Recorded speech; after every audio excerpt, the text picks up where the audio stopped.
Alhamdulillahirabbil alamin wa bihi nasta'in 'ala umuri dunya waddin wassalatu wassalamu 'ala asyrafil anbiya'i wal mursalin wa 'ala alihi wa sahbihi ajma'in amma ba'du. Rabbi shrah li sadri wa yassir li amri wahlul 'uqdatam min lisani yafqahu qawli.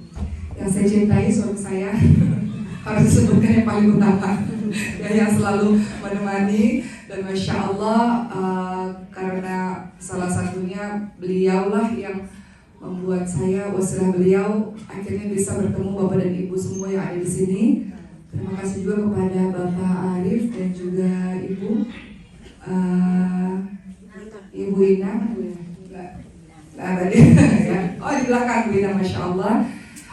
Dan juga Umi Dede, masya Allah, ketemu lagi 1 tahun yang lalu kita bertemu di acara muktamar di LA, dan hari ini bertemu lagi di sini. Dan juga para guru-guru kami, para alim ulama, para tokoh masyarakat, para asatidz, ustadzah yang tidak disebutkan satu persatu. Terima kasih. Bahagia sekali saya bisa hadir di sini untuk pertama kalinya saya ada di sini beserta dengan keluarga. Mohon doanya, anak-anak sekarang lagi pada demam ibu-ibu sekalian. Mungkin karena perjalanan yang hampir 24 jam agak kelelahan sehingga mereka istirahat. Dan juga ada ibu saya. Dan sini ada Pok, mana Pok? Pak Sofi, mana Pak Sofi? Teman saya laundry kemarin di LA 1 tahun yang lalu. Bercengkrama ketika laundry jam 2 pagi, masya Allah. Ya masya Allah. Baik, alhamdulillah hari ini senang sekali saya berada di sini, dan tema yang diberikan kepada saya adalah mengenal potensi diri dalam barisan dakwah. Sebelum saya membahas mengenai mengenal potensi diri, saya mau cerita yang mungkin sebagian teman-teman pernah dengar cerita ini. Lalu saya akan lanjutkan dengan berbagai macam ayat yang menyuruh kita untuk melakukan dakwah.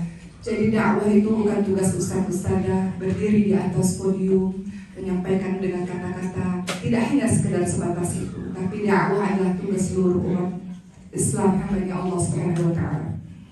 Bapak dan Ibu, mohon izin saya cerita sedikit.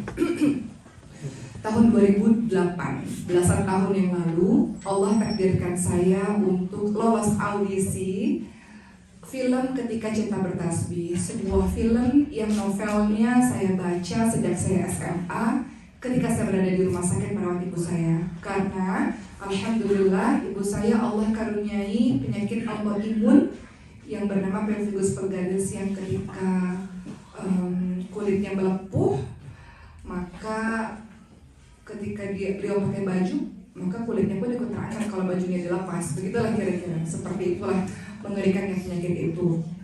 Dalam masa-masa saya merawat ibu saya di rumah sakit, saya membaca buku Ketika Cinta Bertasbih. Novel itu yang membuat Oki Setiana Dewi remaja yang berusia 16 tahun berhijrah dengan menutup auratnya di masa itu di rumah sakit ketika merawat ibu yang sakit. Hari-hari saya habiskan dengan membaca novel Ketika Cinta Bertasbih, yang siapa sangka 3 tahun setelah itu film atau novel itu difilmkan dan mencari semua orang untuk dipilih menjadi beberapa karakter di dalam film. Maka saya mengikuti audisi tersebut semata-mata ingin mengucapkan terima kasih kepada Pak penulisnya karena telah menemani saya dalam proses hijrah saya. Karena membaca novel tersebut saya pakai jilbab, saya betul-betul mempelajari agama lebih mendalam. Kemudian singkatnya Allah takdirkan dari 7.000 orang yang mengikuti audisi tersebut, teman-teman semua, saya terpilih menjadi peran utamanya. Yang tadinya hanya ingin berterima kasih kepada penulis, ingin mengucapkan terima kasih karena menemani dalam proses perjalanan hijrah dan ingin minta tanda tangan beliau di novel yang saya baca. Namun siapa sangka saya seorang anak kosan biasa di masa itu, kemudian Allah takdirkan menjadi pemain utama. Yang ingin saya sampaikan pada Bapak dan Ibu sekalian, audisi tersebut diikuti 7.000 orang kurang lebih, dan hanya dipilih pemeran utama 5-6 orang saja. Sebelum keberangkatan kami ke Mesir, kami dikumpulkan dalam suatu ruangan untuk dimintai berjanji. Kami disuruh berjanji. Apakah isi perjanjian itu? Waktu itu usia saya 19 tahun, dan ketika itu saya diminta untuk berjanji dengan membaca sebuah teks yang bunyinya kurang lebih, demi Allah, ketika suatu hari nanti kami dikenali oleh orang banyak, maka akan jadikan cara berbicara kami menjadi contoh terbaik untuk banyak orang. Maka kami akan jadikan cara berpakaian kami untuk menjadi contoh yang terbaik untuk banyak orang. Maka kami akan jadikan perbuatan kami untuk menjadi contoh yang terbaik untuk banyak orang. Maka pada saat itu saya tidak terlalu paham. Mereka ini mencari seorang pemain film. Kenapa kami ini disuruh menjadi contoh terbaik untuk banyak orang. Namun Masya Allah, akhirnya film itu luar biasa, mendapatkan sambutan yang sangat hebat. Kami mendapatkan banyak sekali penghargaan. Dan barulah bertahun-tahun setelah itu kami paham, mereka bukan hanya mencari pemain film, tapi mencari da'i dan da'iyah, orang-orang yang bisa melakukan dakwah dengan media, orang-orang yang bisa melakukan dakwah dengan film, yang bisa menyebarkan nilai-nilai Islam lewat seni. Itulah yang mereka inginkan. Mereka ingin menciptakan orang-orang yang ketika dikenali oleh banyak orang, masyhur di mata masyarakat, orang tersebut bisa menjadi contoh yang baik hingga menjadi amal jariah, bukan dosa jariah. Kalimat itu yang saya ingat sampai hari ini, teman-teman sekalian. Dan Masya Allah, kami bertransformasi dari seorang yang biasa menjadi pemain film. Dan akhirnya kami tahu bahwa kami ditakdirkan oleh Allah menjadi seorang pemain film ini bukan untuk menjadi selebritis saja, melainkan ada misi-misi dakwah yang ingin disebarkan melalui film. Tidak semua orang mau belajar ke masjid dengan ceramah 2 jam atau baca buku. Nggak semua orang mau. Tapi ketika nonton film, hanya dalam waktu 2 jam saja, begitu banyak pesan-pesan yang mereka dapatkan. Begitulah kira-kira. Maka saya mulai ceramah saya pada hari ini, Bapak dan Ibu sekalian, berangkat dari kisah tersebut. Akhirnya saya terjun dalam dunia dakwah. Dan saya paham ketika kita dikenali oleh banyak orang adalah sebuah tanggung jawab untuk kita menjadi contoh yang baik, walaupun masih banyak salahnya untuk banyak orang, karena kita adalah da'i dan da'iyah, apapun profesi kita. Baik, ibu-ibu boleh, bapak-bapak boleh, kita baca sama-sama surah Al-Asr ayat 1-3 yang berisi informasi bagaimana kita hidup tidak seorang diri saja, tapi engkau hidup juga bersama dengan yang lain-lain, melakukan misi-misi dakwah. Apa sih dakwah? Mengajak orang lain menuju kepada Allah Subhanahu wa Ta'ala. Dalam surah Al-Asr ayat 1-3, kita baca sama-sama ibu dan bapak semuanya. A'udzu billahi minasy syaithanir rajim. Bismillahirrahmanirrahim. Wal 'asr innal insana lafi khusr illa alladhina amanu wa 'amilus solihati wa tawasaw bil haqq wa tawasaw bis sabr. Demi masa, sesungguhnya manusia berada dalam kerugian kecuali mereka yang beriman, mereka yang beramal saleh, saling menasehati dalam kebenaran, saling menasehati dalam kesabaran. Ada 4 poin kalau kita mau jadi orang yang tidak merugi. Saya analogikan ayat ini dengan sebuah cerita. Ceritanya adalah kita semua dalam keadaan pingsan dan tenggelam di dalam lautan. Kemudian kita sadar.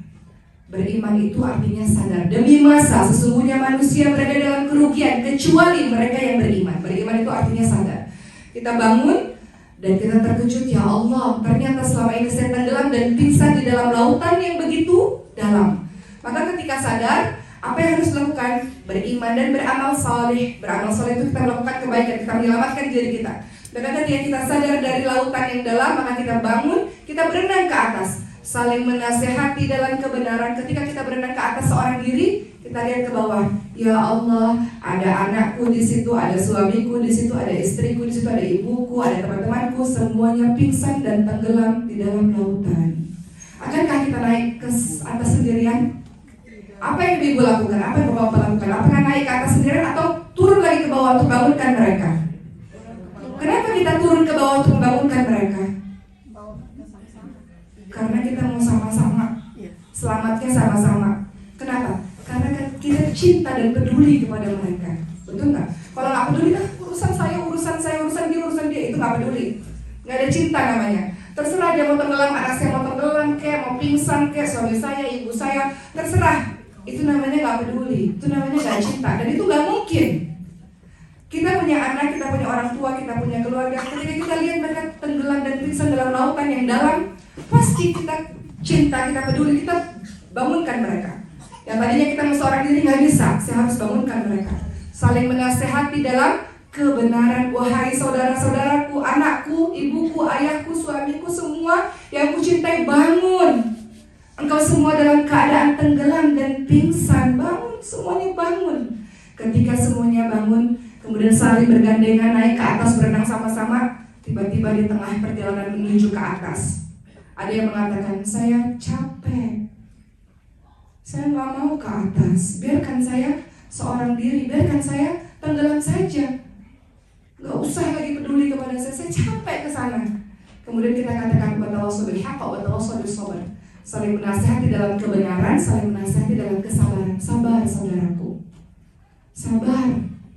Jalan menuju kepada keselamatan memang tidak mudah. Kadang-kadang dalam perjalanan kita capek, dalam perjalanan kita bosan, dalam perjalanan kita gak tahan. Betul, namun kita bergandengan tangan. Kadang-kadang kalau aku lemah, saya tarik tangan kamu ke atas. Kadang-kadang saya yang lemah, kamu tarik saya. Kita sama-sama bergandengan tangan untuk menuju ke atas, sama-sama. Kalau sendirian nggak bisa, karena kita nggak selamanya kuat, kita nggak selamanya istiqomah, persistence, nggak selamanya kita punya semangat yang luar biasa. Maka harus sama-sama sabar saudaraku, saling menasihati dalam kesabaran. Yang tadinya kita lemah, kemudian akhirnya kita barengan naik sama-sama. Akhirnya selamatnya sama-sama. Itu surah Al-Asr yang sering Bapak dan Ibu baca dalam sholat, karena itu termasuk salah satu surat yang singkat. Betul Bu? Intermezzo sedikit. Ada bapak yang ketika sholat bacanya kulhu terus, intermezzo. Kata istrinya, kata anak-anaknya, Pak, kok bacanya kulhu mulu, kulhu ahad terus gitu ya. Karena saya mencintai surah Al-Ikhlas, kata bapaknya. Karena saya mencintai kulhu.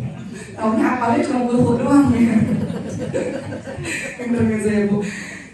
Kita insya Allah lah ya, jangan Al-Ikhlas terus.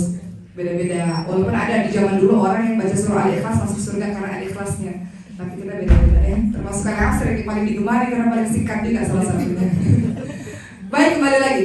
Jadi surah Al-Asr ayat 1-3 itu berisi pesan yang mendalam, bahwa hidup kita bukan seorang diri selamat sendirian, tapi kita karena kita cinta, karena kita sayang kepada ibu kita, kepada ayah kita, kepada anak-anak kita, kepada orang-orang lainnya, kita sayang kepada mereka. Maunya selamatnya bareng-bareng. Dan kita gak bisa sendirian, karena kadang-kadang kita capek. Berenang ke atas itu capek loh. Kalau kita dalam lautan, dasar lautan, berenang ke atas capek. Butuh orang yang tarik tangan kita. Makanya umat Islam itu harus berjamaah, harus ada komunitas seperti ini. Iman itu naik dan turun. Iman naik karena ketaatan, turun karena kemaksiatan. Iman seseorang itu tidak stabil, dia naik turun. Pada saat iman turun dalam kondisi futur, iman turun, maka harus ada orang yang menarik tangan kita. Siapa mereka? Saudara-saudara kita. Itu surah Al-Asr yang membuat kita menyadari bahwa ternyata dalam hidup ini tidak hanya seorang diri. Islam itu bukan memikirkan diri sendiri, bukan urusan dia, dosa saya, tidak. Islam itu tidak seperti itu. Bayangkan kalau orang Islam berpikir seperti itu, saya nggak mau ngurusin urusan orang. Dosa dia, dosa saya, itu dosa saya kepada Allah, dosa dia kepada Allah, terserah. Tidak, bayangkan, saya ada logika lagi.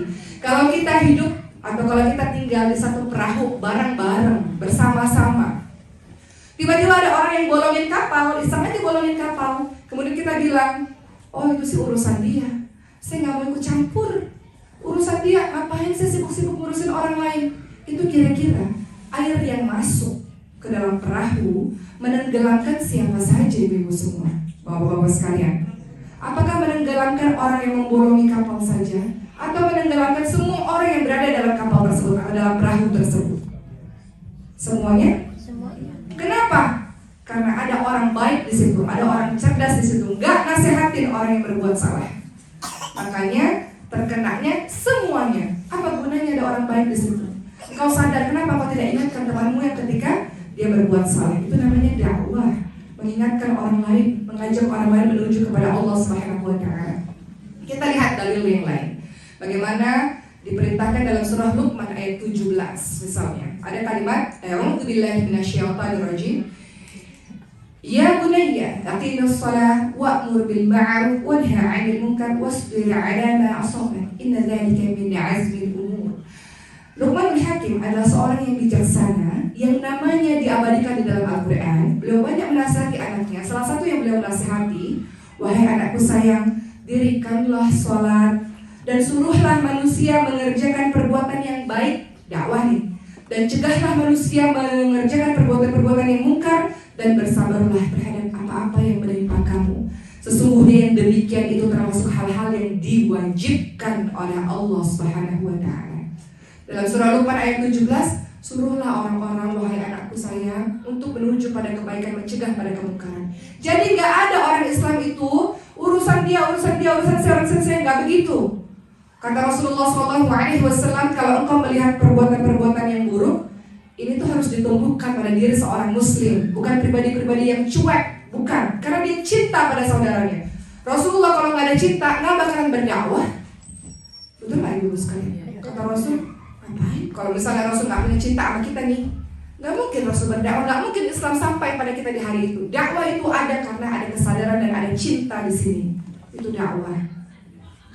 Jadi menemukan potensi diri dalam barisan dakwah, sebelum menemukan potensi diri sadari dulu. Harus ada rasa sadar dulu bahwa engkau itu diciptakan kuntum khairu ummah ukhrijat linnas ta'muruna bil ma'ruf wa tanhauna 'anil munkar. Kamu sekalian adalah umat terbaik. Kita ini digelari umat terbaik yang dilahirkan untuk manusia, punya tugas. Kenapa disebut umat terbaik? Karena punya tugas mengajak manusia pada kebaikan, mencegah manusia pada kemungkaran. Itulah umat terbaik. Jadi umat terbaik itu nggak bisa masing-masing hidup sendiri-sendiri, nggak bisa. Umat terbaik itu dia cinta sama saudaranya, dia peduli sama saudaranya. Seperti surah Al-Asr tadi, dia sedih melihat saudaranya masih tenggelam, masih pingsan, masih nggak sadar. Dia mau melakukan sesuatu untuk saudaranya, dia mau masuk surga bareng-bareng. Itu seorang Muslim. Itulah kenapa beliau kita digelari sebagai umat terbaik, karena ada cinta kepada saudara-saudara kita.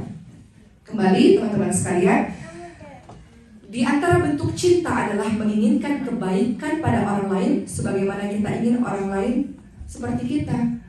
Kita ibu-ibu semua, bapak-bapak semua, alhamdulillah Allah mudahkan langkah kakinya menuju ke masjid. Ada berapa banyak muslim di tempat ini, di state ini atau di kota ini? Gak semuanya ke masjid, ibu-ibu sekalian. Betul gak? Jangankan ke masjid, sholat juga enggak di rumahnya, baca Quran juga enggak. Masih banyak orang-orang yang seperti itu. Lalu kita diam saja, ibu dan bapak yang sudah rajin ke masjidnya diam saja, nggak mungkin. Lahirlah ini imam, kenapa? Karena bentuk peduli dan cinta. Tadi disebutkan sebelumnya. Khawatir generasi-generasi berikutnya bagaimana nih kalau nggak ada imam ini, kalau nggak ada komunitas-komunitas seperti ini. Komunitas ini, imam ini, organisasi ini lahir karena ada cinta, ada rasa kepedulian, maka dakwah itu terus berjalan. Jadi jangan kita berpikir bahwa dakwah itu tugasnya ustaz-ustaz, bukan. Dakwah itu tugasnya seluruh umat Islam, seluruh hamba Allah yang melanjutkan perjuangan Rasulullah SAW. Rasul itu kalau nggak ada cinta, nggak mungkin Rasul itu dakwah. Semuanya dikorbankan oleh Rasul, semuanya. Keluar dari tanah kelahirannya, kehilangan sahabat-sahabatnya, kehilangan harta bendanya. Demi apa? Demi Islam itu sampai pada kita. Dakwah, mengajak orang lain menuju kepada Allah. Kata Rasul apa? Aku itu merindukan perjumpaan dengan saudara-saudaraku. Kata para sahabat, apa maksudmu ya Rasul? Kami ini saudara-saudaramu. Bukan, aku merindukan. Rasul itu merindukan dan sangat mencintai saudara-saudara. Siapa saudara-saudaramu wahai Rasul? Mereka yang beriman kepadaku sebelum mereka, padahal mereka belum pernah melihatku. Rasul itu cinta dan peduli dan merindukan kita. Ibu-ibu sekalian, kalau sudah kita mengetahui Rasul itu sangat merindukan perjumpaan dengan kita, lalu kita ingat apa yang dilakukan Rasul dan lanjutkan perjuangan Rasul dimanapun kita berada. Mau di mana, Indonesia, ke Amerika, kayak dimana, kayak lanjutkan perjuangan dakwahnya Rasul. Kalau ada kepedulian dan ada cinta. Tapi kalau nggak peduli, nggak cinta, masing-masing hidupnya. Nanti seperti orang di perahu itu. Maka harus ada kesadaran dalam diri kita, saat saya ini dai dan daiyah ditakdirkan oleh Allah Subhanahu wa taala menjadi seorang muslim untuk memperbaiki diri, di satu sisi mengajak orang lain untuk memperbaiki diri bersama-sama. Begitulah teman-teman sekalian, ada seorang ulama yang mengatakan menasihati atau berdakwah di antara sesama muslim adalah menunjuki berbagai kebaikan kepada mereka, urusan dunia dan akhirat mereka, tidak menyakiti mereka, mengajarkan mereka perkara-perkara yang tidak tahu, menolong mereka dengan perbuatan, dengan perkataan, menutupi aib-aib muslim, menutupi aib mereka, menghilangkan mereka dari bahaya dan memberikan mereka manfaat serta melakukan amar ma'ruf nahi munkar. Itu tugas seorang muslim. Masya Allah. Dan kalau setiap muslim ini melakukan hal yang demikian. Atau ulama lain mengatakan nasihat atau dakwah adalah engkau suka jika saudaramu memiliki apa yang engkau miliki. Engkau bahagia sebagaimana engkau ingin yang lain pun bahagia. Dan engkau juga merasa sakit ketika yang lain merasa disakiti. Engkau bermuamalah, engkau bersifat baik, bersikap baik dengan mereka sebagaimana engkau pun suka diperlakukan seperti itu. Masya Allah. Begitulah teman-teman semua. Dakwah itu tugasnya siapa? Tadi dalam surah Ali Imran 110 dan saya sudah bacakan, kuntum khairu ummah ukhrijat lin-nas ta'muruna bil ma'ruf wa tanhauna 'anil munkar. Dakwah itu mengajak orang lain pada kebaikan, mengajak orang lain menuju kepada Allah. Tugas semua hamba Allah, semuanya, apapun profesinya. Seorang ayah bertugas dakwah untuk istri dan anak-anaknya ataupun di pekerjaannya. Seorang ibu yang berada di rumah, dakwah kepada anak-anaknya. Seorang ibu yang salihah, ibu yang baik, mampu melahirkan anak-anak baik, anak-anak baik jadi generasi baik. Masya Allah. Pernah suatu ketika seorang anak mengatakan, wahai Amirul Mukminin Umar bin Khattab, katakan padaku tugas orang tua itu apa? Kata Sayyidina Umar bin Khattab, tugas orang tua itu pertama mencarikan ibu yang baik. Ibu itu madrasah pertama, guru pertama. Kalau ibunya baik, keluarganya baik, generasinya baik. Kemudian kedua, berikan nama yang baik. Ketiga, berikan anak itu apapun jadinya dia nanti. Sejak dini pendidikan agama dan Al-Quran sejak awal. Kokoh tauhidnya sejak awal. Kokoh agamanya sejak awal. Dia mau jadi apapun silahkan. Mau bertebaran ke belahan bumi manapun silahkan. Namun di awal kokoh tauhidnya. Kata anak tersebut, orang tuaku tidak pernah melakukannya.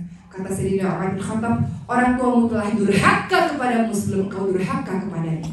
Bisa-bisanya orang tua tidak berdakwah kepada anaknya. Bisa-bisanya orang tua tidak mengenalkan Tuhannya, tidak mengenalkan ajaran agamanya kepada anaknya. Jadi orang tua ini tidak ada fungsinya, sudah durhaka kepadamu wahai anak sebelum kau durhaka kepadanya. Orang tua yang tidak menjalankan tugas sebagai orang tua dengan sebaik-baiknya, dengan betul. Jadi kalau kita lihat teman-teman semua, Bapak dan Ibu sekalian, mengenai perkara dakwah ini sudah dilakukan sejak dulu. Orang tua menasihati anak. Kita lihat kisahnya Nabi Nuh alaihissalam kepada anaknya. Dakwah itu tugas kita. Hidayah itu mutlak milik Allah. Mengingatkan itu wajib. Kita mengingatkan saudara-saudara kita wajib. Tapi yang memberikan hidayah, yang mengubah hatinya itu Allah. Kita tidak berkuasa untuk merubah hatinya itu. Namun tugas kita berikhtiar sampai akhir. Kita mau anak kita, ibu kita, ayah kita, suami kita, saudara kita, semuanya sama-sama menuju kepada Allah. Tugas kita semua. Dan gak semua orang menyadari hal ini. Tapi insya Allah semua orang imam ini Masya Allah menyadari hal ini. Makanya terbentuk imam dan meneruskan perjuangan para pendiri-pendirinya. Kita lihat, anak yang menasihati orang tua, ada tidak? Kadang-kadang anaknya lebih soleh dibanding orang tuanya. Ada gak Bu? Ada jemaah di Indonesia mengatakan, saya tuh kadang malu. Anak saya PAUD, anak TK di Indonesia kan udah pada hafal tuh juz-juz apa itu, juz 30 anak-anak udah pada hafal. Ibu, apa juz berapa Bu? Juz jambu katanya Bu. Di sini Ibu hafal Quran. Kan di sini Umi Dede kemarin bilang ada talaki Quran, ada tadarus ya, Masya Allah. Mudah-mudahan jusnya banyak ya, bukan juz jambu, juz bukan ya, juz Quran ya, Masya Allah. Kita kembali lagi teman-teman sekalian. Ya, Masya Allah ya, kita lihat bagaimana anak menasihati orang tua. Ada seorang ibu yang mengatakan, anak saya itu mengatakan, Mama sudah semakin berumur, kenapa Mama tidak pakai jilbab? Mama suruh saya mengaji, tapi Mama kenapa main gadget terus? Jadi kadang-kadang anak itu dakwah kepada kita. Ibu tahu anak saya ini dakwah pada saya Bu. Anak saya bilang begini, Uma, karena panggil dia Uma kan ustazah. Kok Uma kalau malam-malam gak baca surah Al-Mulk sih katanya. Kadang-kadang kita capek ya Bu. Kadang-kadang kita baca Al-Fatihah, Al-Ikhlas, Al-Falaq, Ayat Kursi. Ya gampang-gampang kita tidur. Kata anak saya, Uma ini ustazah, kenapa Mama tidak surah Al-Mulk. Kalau Umar baca surah Al-Mulk, berarti kuburannya terang, kuburannya lapang, besar. Kadang-kadang saya dinasihati anak saya, pun ketika masuk kamar mandi, kan kadang-kadang kita kebelet ya Bu. Kadang kita tahu sih baca doa ini, baca doa itu, tapi kadang-kadang manusia biasa lupa aja gitu. Saya masuk aja, kata anak itu, Umar mundur. Dia nasihatin saya, baca dulu doa. Itu di kamar mandi banyak setannya Umar. Oh iya, baca doa dulu gitu. Jadi kadang-kadang anak-anak kita yang menasihati kita, betul tidak ibu sekalian? Bapak sekalian, kadang-kadang anak-anak itu, masya Allah lebih soleh. Anak-anak itu lebih soleh kadang-kadang luar biasa. Contoh nih, anak-anak kalau berantem, hari ini temenan, ntar dia berantem tuh, baikan lagi, paling 5 detik, 10 detik berikutnya. Orang dewasa kalau berantem, gak tahu deh kapan baikannya.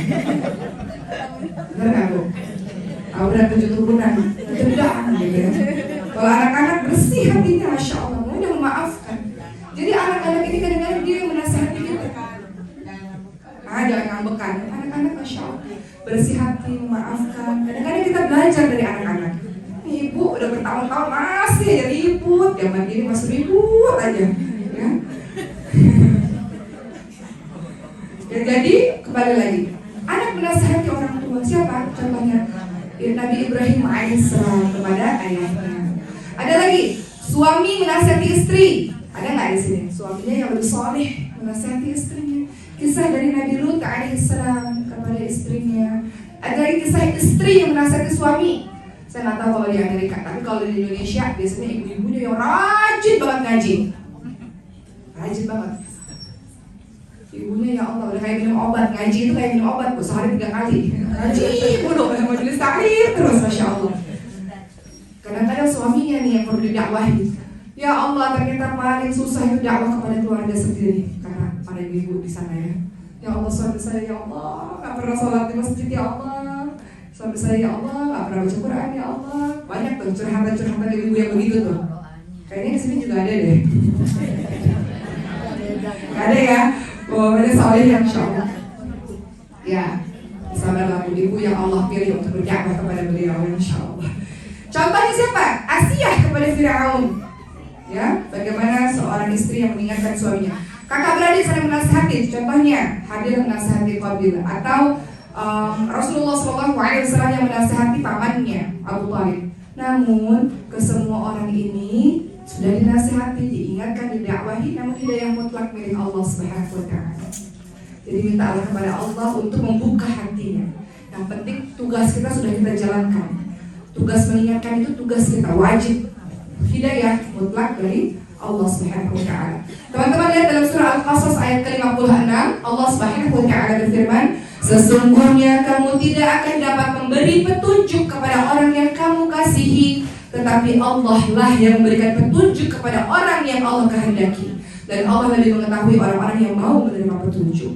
Jadi mintalah terus kepada Allah Subhanahu wa Ta'ala agar orang-orang yang kita cintai, anak-anak kita, pasangan kita, orang tua kita, saudara-saudara kita, terbuka hatinya untuk menuju kepada Allah Subhanahu wa Ta'ala. Kenapa? Dalam surah Al-Baqarah 213, Allah Subhanahu wa Ta'ala berfirman, A'udzubillahi minasyaitonir rajim. Wallahu yahdi man yasha'u ila siratin mustaqim. Allah memberikan hidayah kepada siapa yang Allah kehendaki kepada jalan yang lurus. Jadi Allah memberikan hidayah kepada siapa-siapa yang Allah kehendaki. Kenapa harus berdakwah? Pertanyaan berikutnya. Teman-teman lihat dalam surah At-Taubah ayat ke-71. Jadi nggak boleh lagi ada orang yang abai, ada orang yang cuek, ada orang yang hidupnya sibuk mikirin dirinya sendiri saja. Tidak, kita ini umat terbaik. Artinya engkau harus lakukan sesuatu untuk orang-orang sekitarmu, orang-orang terdekatmu. Dalam surah At-Taubah ayat 71 Allah Subhanahu wa Ta'ala berfirman, A'udzu billahi minasyaitonir rajim. Wal mu'minuna wal mu'minatu ba'duhum awliya'u ba'd. Ya'muruna bil ma'ruf wa yanhauna 'anil munkar wa yuqimuna as-salah wa yu'tuna az-zakah wa yuti'una Allah wa rasulahu. Ulaika sayarhamuhumullah. Innallaha 'azizun hakim. Orang-orang yang beriman, laki-laki dan perempuan, sebagian mereka menjadi penolong bagi sebagian yang lain. Bukan menjadi perusak, bukan menjadi pemecah, bukan menjadi penghancur. Orang-orang beriman, laki-laki dan perempuan, sebagian mereka menjadi penolong bagi sebagian yang lain. Mereka saling menyuruh pada perbuatan-perbuatan yang baik. Itu muslim, Masya Allah. Mereka mencegah dari pekerjaan-pekerjaan yang mungkar. Bukan cuek, bukan abai, bukan gak peduli, tapi mereka saling mencegah dari perbuatan yang mungkar. Mereka saling mengingatkan untuk mendirikan sholat, menunaikan zakat, dan taat kepada Allah dan Rasulnya. Mereka lah yang akan diberikan nikmat oleh Allah Subhanahu wa Ta'ala. Masya Allah, Masya Allah. Imam Al-Qurtubi mengatakan dalam tafsirnya, Allah menjadikan amar ma'ruf nahi munkar, mengajak pada kebaikan, mencegah pada kemungkaran, sebagai pembeda antara orang mukmin dan orang-orang munafik. Orang mukmin itu amar ma'ruf nahi munkar, semangat mengajak orang dalam kebaikan, peduli kepada orang-orang lain. Saudara-saudara itu kita cintai. Mereka umatnya Rasulullah, kita mencintai mereka. Makanya mohon izin intermezzo sedikit. Saya di Indonesia safari dakwah Bapak dan Ibu sekalian. Biasanya dalam safari dakwah kita menembus hutan lah, naik perahu lah, naik mobil dan sebagainya, segala macam transportasi. Sebagian orang bertanya, apa sih rahasia kalau berdakwah itu tidak lelah, beramal soleh itu tidak lelah? Maka saya katakan ada 3 hal. Pertama, kalau kita lillah, kalau kita melakukannya karena Allah, nggak bakalan capek. Ibu-ibu melakukan kebaikan-kebaikan, ibu kan capek bu di rumah, ya kan? Ibu rumah tangganya hebat loh bapak-bapak sekalian.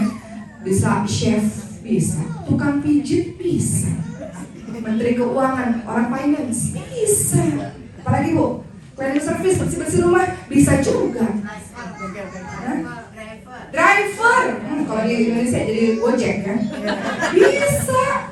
Coba tuh, Gojekin anak pulang sekolah, apa jemput sekolah. Coba tuh kalau digaji satu persatu. Chef berapa gajinya? Tukang pijat kalau di Indonesia mungkin nggak tahu deh. Kalau di sini mahal banget. Enak banget ibu-ibu bisa jadi tukang pijat juga. Berapa gajinya tuh kalau satu-satu? Orang keuangan berapa gajinya? Saya bayar uang keuangan di pesantren, mahal gajinya. Apalagi bu? Kalau di servis laundry, masya Allah. Masya Allah, semua ibu rumah tangga bisa lakukan. Kenapa ibu mau melakukan semua itu? Capek nggak? Kalau dibilang capek, capek. Tapi kenapa terus dilakukan? Karena lillah dan cinta. Benar nggak? Kenapa lillah itu nggak capek? Paksa. Terpaksa karena pahala. Jangan bilang terpaksa. Lillah dan cinta. Ibu-ibu melakukan semuanya karena cinta. Cinta sama suaminya, cinta sama anak-anaknya, cinta sama rumahnya. Kalau nggak cinta, nggak peduli, bodoh amat, bener nggak? Tapi ibu cinta. Cinta itu menjadi sumber kekuatan untuk kita melakukan banyak hal. Betul nggak? Begitu pula pada saat kita itu kan beramal baik. Begitu pula pada saat ibu dakwah, bapak dakwah. Nggak bakalan capek. Orang-orang nanti tuh di Boston, Imsan, acara muktamar. Itu orang-orang yang berkumpul di IMSA, dikatakan ada 1.500 orang daftar, udah sold out di Boston nanti. Itu mereka menyerahkan hartanya, tenaganya, free, volunteer kan? Mereka pada volunteer kan di sana kan? Siapa yang dapat gaji di sana? Enggak ada. Kenapa mau berlelah-lelah melakukan itu semua? Karena cinta, karena lillah. Jadi karena lillah dan cinta, nggak bakalan capek. Kenapa lillah itu nggak buat kita capek? Kebaikan sebiji zarrah Allah akan balas. Nggak dilihat orang nggak masalah, nggak dipuji-puji orang nggak apa-apa, nggak dihargai orang nggak masalah. Yang saya cari itu perhatian dari Allah kok. Benar nggak bu? Ibu melakukan pekerjaan rumah tangga, kadang-kadang suami nggak berterima kasih, kadang-kadang pak, kadang-kadang. Ibu curhat. Ini kan ada forum bapak-bapak, jadi saya bilang kadang-kadang. Kalau forum ibu pak kita lepas ngomongnya, ya. Sering kata ibu. Bapak lupa menghargai, tapi ibu tetap terus melakukan karena bagi ibu nggak apa-apa. Fama ya'mal mithqala dzarratin khairan yarah. Kebaikan yang saya lakukan sebiji zarah, sekecil apapun Allah balas. Ya Allah, kalau Allah udah balas bu, masya Allah, lebih dari balasan suami. Benar.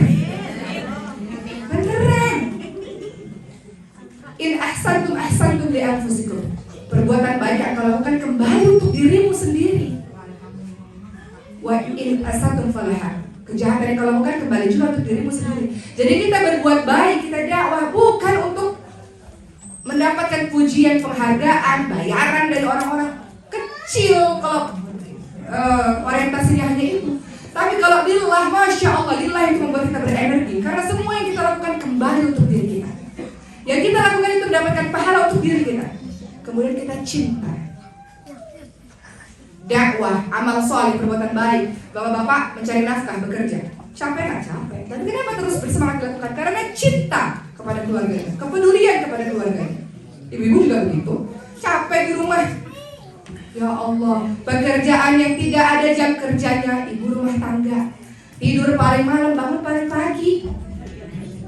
Kapan hari liburnya? Nggak ada hari liburnya. Kadang-kadang lagi sakit, kita juga mesti kerja. Itu ibu rumah tangga, masya Allah. Tapi tetap terus dilakukan. Ada energi yang kuat, kenapa? Karena lillah dan cinta. Dan gak akan pernah lelah dalam berbuat baik, dalam beramal saleh, dalam berdakwah kalau kita berjamaah, kalau kita sama-sama. Gak bisa muslim itu berjalan sendirian, gak bisa. Ibu-ibu seorang muslim tinggal di Amerika sendirian, gak bisa, benar Bu? Makanya perlu komunitas, perlu organisasi. Iman turun, ada teman-teman soleh-solehah di imam ini, insya Allah. Jadi sedikit tentang itu supaya kita bersemangat dan kita menyadari bahwa wah, tugas saya gak main-main nih. Tugas saya adalah dengan penuh cinta, lillah dan bersama-sama melakukan sebuah kebaikan. Tidak hanya untuk diri sendiri, tidak hanya untuk keluarga. Kalau bisa lebih luas lagi, kenapa tidak? Baik, sekarang kita akan bahas kalau begitu keutamaan orang-orang yang menjalankan tugasnya berdakwah. Ingat Bapak dan Ibu sekalian, mohon izin, dakwah itu bukan tugas ustaz dan ustazah saja. Dakwah itu tidak hanya lewat lisan, betul ya? Teman saya waktu beberapa tahun lalu cerita sama saya tinggal di Jepang, minoritas muslimnya. Saya pakai jilbab panjang, kata beliau. Tapi sengaja tuh, biasa kalau saya naik kereta, saya sengaja tuh turunnya di gerbong yang belakang, supaya saya jalan panjang. Saya suka banget tuh kalau orang-orang ngeliatin saya. Kenapa saya tanya begitu? Karena mereka penasaran. Setelah itu mereka tanya. Setelah itu ada kesempatan bagi saya menjelaskan mengenai jilbab. Jadi beliau dakwah dengan pakaiannya beliau. Dan Bapak dan Ibu di sini, masya Allah, berdakwah dengan akhlak yang luar biasa. Sehingga banyak orang-orang di luar sana terkesima dengan akhlak seorang muslim. Rasulullah itu dakwahnya dengan akhlak, tidak hanya sekedar dengan lisan. 1000 kata-kata tak berarti ketika dibandingkan dengan satu perbuatan. Coba kita lihat dakwahnya Rasulullah. Rasulullah SAW, mohon izin kepada ibu sekalian, punya kebiasaan menyuapi seorang pengemis Yahudi yang buta. Tahu kan kisah itu? Masyhur, terkenal kisah itu. Sebelum dimasukkan ke mulut pengemis Yahudi, Rasulullah melembutkan makanan tersebut dengan tangannya, disuapi dengan lemah lembut. Kata orang pengemis Yahudi yang buta itu, hai kamu, jangan dekat-dekat dengan Muhammad ya. Muhammad itu orang gila, tukang sihir. Setiap hari begitu kalimatnya. Namun Rasul dengan semangat, dengan penuh cinta menyuapi. Sampai Rasul wafat, kemudian digantikanlah kebiasaan itu dengan Abu Bakar. Asli radhiyallahu anhu, Sayyidina Abu Bakar menyuapi orang tersebut. Ketika Sayyidina Abu Bakar menyuapi orang tersebut, kata pengemis itu, engkau ini siapa? Yang selama ini menyuapiku, orang yang lembut. Tangannya menyuapiku dengan lembut, makanannya disuapi dengan lembut kepada mulutku. Engkau ini siapa? Kata Sayyidina Abu Bakar, orang yang selama ini menyuapimu adalah orang yang selama ini engkau caci maki. Dialah Rasulullah SAW dan beliau telah wafat. Maka orang tersebut bergetar tubuhnya dan masuk Islam karena apa? Karena terkesima, terpesona, kagum dengan akhlak Rasulullah SAW. Jadi dakwah jangan hanya diartikan sempit dengan lisan saja, jangan diartikan sempit hanya dilakukan oleh ustaz dan ustazah saja. Semua dari kita punya kewajiban untuk berdakwah. Dokter pun berdakwah. Saya ini diingatkan untuk salam kalam sama dokter loh Bu. Anak saya waktu masuk ke NICU 2 minggu, anak saya yang keempat itu ada kelainan langka, kelainan genetik, namanya sindrom Prader-Willi. Alhamdulillah, alhamdulillah, segala puji bagi Allah untuk semua keadaan.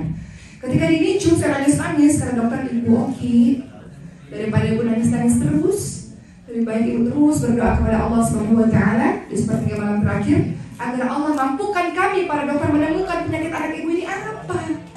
Karena udah banyak dokter memeriksa belum ketemu penyakitnya. Namanya penyakit langka Bu, 1/30.000, susah menemukannya.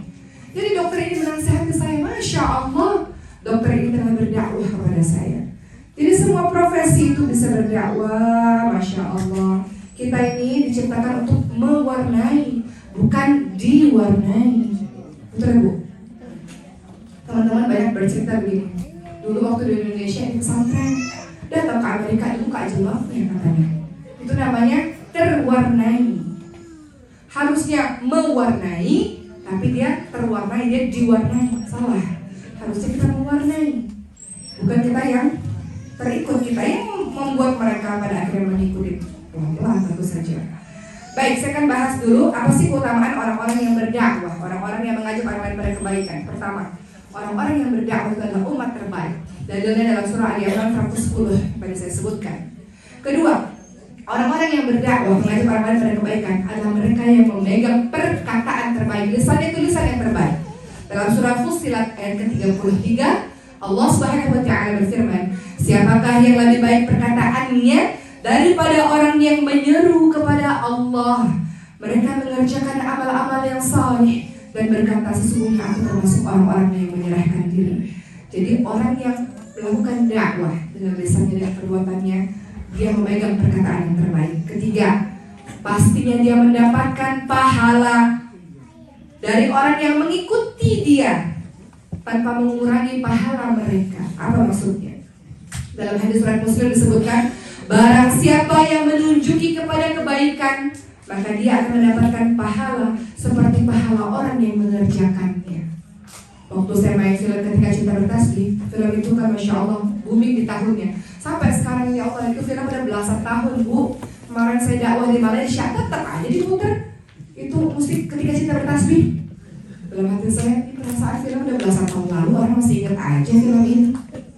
Kemudian apa yang saya bahagia dari film tersebut? Banyak sekali orang mengatakan, saya pakai jilbab karena menonton film Ketika Cinta Bertasbih. Saya pakai jilbab karena ketika melihat Ana Al-Tufurisa dalam film tersebut. Jadi saya rasa, ya Allah, kalaulah saya pakai baju terbuka di film itu dan orang terinspirasi, maka saya mendapatkan dosa jariah. Dosa jariah itu ada dong. Dosa jariah itu apa? Kita udah meninggal dunia, masih aja dosanya ngalir terus. Gara-gara kita menjadi inspirator keburukan. Masa main film deh, sosial media. Kadang-kadang kita posting, apa kita posting itu? Bisa jadi amal jariah, bisa jadi dosa jariah. Jadi orang-orang yang melakukan dakwah, yang penuh semangat melakukan kebaikan demi kebaikan, maka orang-orang ini, Masya Allah, orang-orang ini mendapatkan pahala kalau ada orang yang mengikutinya. Kadang-kadang kita nggak tahu Bu, siapa di antara orang-orang itu yang mengikuti kebaikan yang kita posting di sosial media. Atau mungkin hal-hal sederhana, tersenyum kepada orang lain di luar sana, dia terinspirasi dari kebaikan kita. Masya Allah, Masya Allah. Itu bisa menjadi amal jariah bagi kita. Kadang-kadang hal sekecil yang kita anggap remeh itu menjadi sesuatu yang teringat dan berarti bagi banyak orang. Saya pernah mendapatkan sebuah cerita, hal yang saya anggap remeh. Saya bahkan sudah lupa kejadian itu. Saya berdakwah di satu daerah timur di Indonesia, Sulawesi kalau saya tidak salah, atau Kalimantan. Seorang ibu mengatakan, beliau pejabat daerah situ dan beliau memberikan kata sambutan. Beliau mengatakan, saya teringat 10 tahun yang lalu. Ketika itu Ustazah Oki berada di Jeddah dan anak-anak saya mendekati Ustazah Oki. Kata beliau, saya lagi duduk, beliau kasih kata sambutan, memangku anak-anak saya. Dan sejak saat itu Masya Allah, saya melihat kejadian itu dan saya rasa saya ada sesuatu terasa di hati saya bahwa saya ingin merasa jadi lebih dekat lagi dengan anak-anak saya, karena mungkin mungkin beliau jarang quality time bersama dengan anak-anaknya. Beliau melihat saya begitu dekat dengan anak tersebut. Jadi ada anak-anak yang main, kadang-kadang kita gendong, kita main biasa-biasa. Kemudian beliau mengatakan, anak saya beberapa tahun kemarin sudah meninggal dunia dan terima kasih Ustaz Oki karena kejadian itu saya memanfaatkan sisa waktu untuk lebih dekat, mencium, memeluk anak-anak saya. Kadang-kadang perbuatan yang kita anggap sepele, ibu sekalian, ternyata bisa berarti bagi banyak orang. Jadi jangan pernah menyepelekan kebaikan sekecil apapun, karena bisa saja itu bisa menginspirasi orang-orang di luar sana yang melihatnya, yang mendengarkannya. Begitu pula dengan hal-hal buruk. Kadang-kadang kita nggak nyadar apa yang kita katakan itu bisa menjadi contoh yang buruk bagi banyak orang. Contoh yang buruk bagi anak-anak kita sendiri. Anak-anak itu kan peniru paling ulung di muka bumi ini. Mereka mendengar, mereka melihat, dan mereka meniru semua yang mereka lihat. Mereka meniru apa yang mereka dengar dari ibu dan ayah mereka. Jadi nggak usah jauh-jauh dulu deh berpikir kepada orang-orang lain. Kita lihat dulu anak-anak kita. Udah betul nggak kita dakwah kepada anak-anak kita? Jangan-jangan anak kita berkata-kata kasar sebab kita yang berkata kasar. Jangan-jangan anak-anak kita bertindak yang tidak baik karena kita sendiri yang seperti itu. Dia melihat dan meniru. Mama sendiri nggak pernah baca Quran. Papa sendiri nggak pernah sholat di masjid. Lalu menyuruh saya untuk baca Quran. Lalu menyuruh saya untuk menuju ke masjid. Anak-anak sekarang sudah pandai berbicara seperti itu. Jadi dakwahlah kepada orang-orang terdekatmu, kepada anakmu, kepada orang tuamu, kepada orang-orang terdekatmu. Jadi yang ketiga, kenapa bersemangat untuk melakukan amal soleh? Engkau mendapatkan pahala dari orang yang mengikutimu. Kata Rasulullah, barang siapa yang menjadi pelopor suatu amal kebaikan dan diamalkan oleh orang lain, maka akan dicatat baginya pahala semisal pahala orang yang mengikutinya. Sebaliknya barang siapa yang menjadi pelopor, inspirator keburukan, maka dosanya pun kau akan dapatkan dalam hadis riwayat Muslim. Makanya ada doa dalam surah Al-Furqan ayat 74. Ibu-ibu hafal doa ini dan wajib dihafalkan. Doanya Ibadur Rahman, doanya orang-orang saleh. Ini wajib hafal ini. Apa doanya? Rabbana hablana min azwajina wa dzurriyyatina qurrata a'yun waj'alna lil muttaqina imama. Ya Allah, jadikanlah pasanganku, keturunanku jadi penyujuk hati. Ya Allah, kadang-kadang anak dan suami itu atau pasangan jadi musuh. Musuh itu gak jauh-jauh kadang-kadang dari pasangan sendiri, dari anak sendiri. Ya Allah, jadikanlah pasanganku, anakku, keturunanku jadi penyujuk mata, penyujuk hati. Ya Allah, dan jadikanlah aku imam bagi orang bertakwa. Jadikanlah aku inspirator kebaikan. Jadikanlah aku contoh yang baik bagi orang-orang terdekatku, bagi orang-orang sekitarku. Bertekad untuk menjadi orang-orang seperti itu semampu kita. Gak usah yang susah-susah, semampu kita. Apa kita bisa lakukan? Semampu kita. Pak Sofi tadi tuh dakwah sama saya. Ayo kalau ada laundryan saya bantuin. Dakwah tuh memperhatikan center aja. Ya Allah, Pak Sofi baik banget. Masya Allah. Mana Pak Sofi? Saya mau cerita kebaikan beliau nih, Masya Allah. Nah, di belakang 1 tahun yang lalu saya di LA, Bu. Ya Allah, gak ada asisten kan, gak ada yang bantuin. Saya bawa 3 anak, bawa ibu saya. Artinya kan saya mengurusi mereka beliau ini, anak-anak dan ibu saya. Saya dakwah ceramah di acara muktamar. Ceramah padat, belum lagi ibu minta foto gak kelar-kelar. Dalam hati, ya Allah belum nyuci baju, ya Allah gak ada baju nih anak-anak nih. Akhirnya nyuci kita. Tapi jam berapa pagi kok? Jam 2 ya? Jam 3 pagi, ya Allah. Udah kelar foto-foto dalam hati, saya mau nyuci nih, bukan gak mungkin saya bilang orang yang foto-foto saya mau nyuci. Akhirnya malam-malam, tengah malam ini gimana cara pakai laundry ini, gak bisa. Selama di Indonesia ada mbak yang bantuin, gak ngerti caranya gimana. Untunglah ada beliau dakwah dengan akhlak beliau, Masya Allah. Tengah malam, seorang diri ini gimana caranya, gak ngerti. Pakai laundry, deterjennya segala macam beliau bantuin. Gak ada koin bu, saya bu, ya Allah, koin itu sangat berharga dan berarti.